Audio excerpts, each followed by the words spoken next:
প্রক্রিয়া ঘরে ঘরে আন্দোলনের রিজভি ভাই আমরা তোমায় ভুলি নাই, সংগ্রামের রিজভি ভাই আমরা তোমায় ভুলি নাই। জ্বালিয়ে আলো ঘরে ঘরে জালো লাল সবুজের পতাকা জিয়া তোমায় দেখা যায়, জিয়া খালেদা খালেদা জিয়া দূরদিনের রিজভি ভাই আমরা তোমায় ভুলি নাই।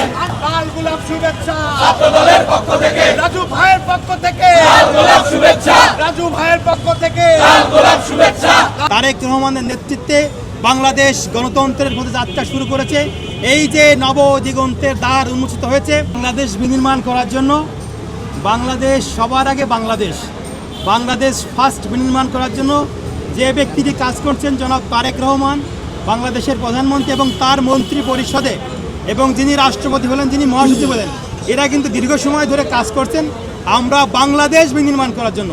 সবার আগে বাংলাদেশকে এগিয়ে নেওয়ার জন্য যে পররাষ্ট্রনীতি হওয়া দরকার সেটি হবে। আপনারা দেখেছেন যে আমরা গত মিছিলে স্লোগান দিয়েছিলাম যে আর নয় দাসত্ব, সবার সাথে বন্ধুত্ব। চীন সফর বার্তা দিল সবার সাথে বন্ধুত্ব, মালয়েশিয়া সফর বার্তা দিল আর নয় দাসত্ব। আমরা বিগত সময়ে শেখ হাসিনার আমলে যে দাসত্বর পররাষ্ট্রনীতি আমরা দেখেছি, আমরা কিন্তু সেই শৃঙ্খল থেকে, বন্দিদশা থেকে আমরা মুক্ত হয়েছি। তারেক রহমানের নেতৃত্বে বাংলাদেশ গণতন্ত্রের পথে যাত্রা শুরু করেছে। এই যে নব দিগন্তের দ্বার উন্মোচিত হয়েছে, আমরা মনে করছি এখন থেকে তারেক রহমানের নেতৃত্বে আপনারা দেখেছেন যে মায়ানমার কিন্তু দীর্ঘদিন ধরে যে রোহিঙ্গা ইস্যু ছিল, তারা কিন্তু বিগত সময় যারা দায়িত্ব পালন করেছেন তারা কিন্তু রোহিঙ্গা প্রত্যাবর্তন করতে পারেনি। তারেক রহমান দেশে আসার পরেই কিন্তু প্রধানমন্ত্রীর পরেও তারা কিন্তু রোহিঙ্গাকে ফিরিয়ে নেওয়ার জন্য আমরা দেখেছি কাজ শুরু হয়েছে। আমরা মনে করি বাংলাদেশের জন্য যেটি ভালো, বাংলাদেশের মানুষের জন্য যেটি ভালো, গণতন্ত্রের জন্য যেটি ভালো, সেই কাজটি তারেক রহমান করবেন।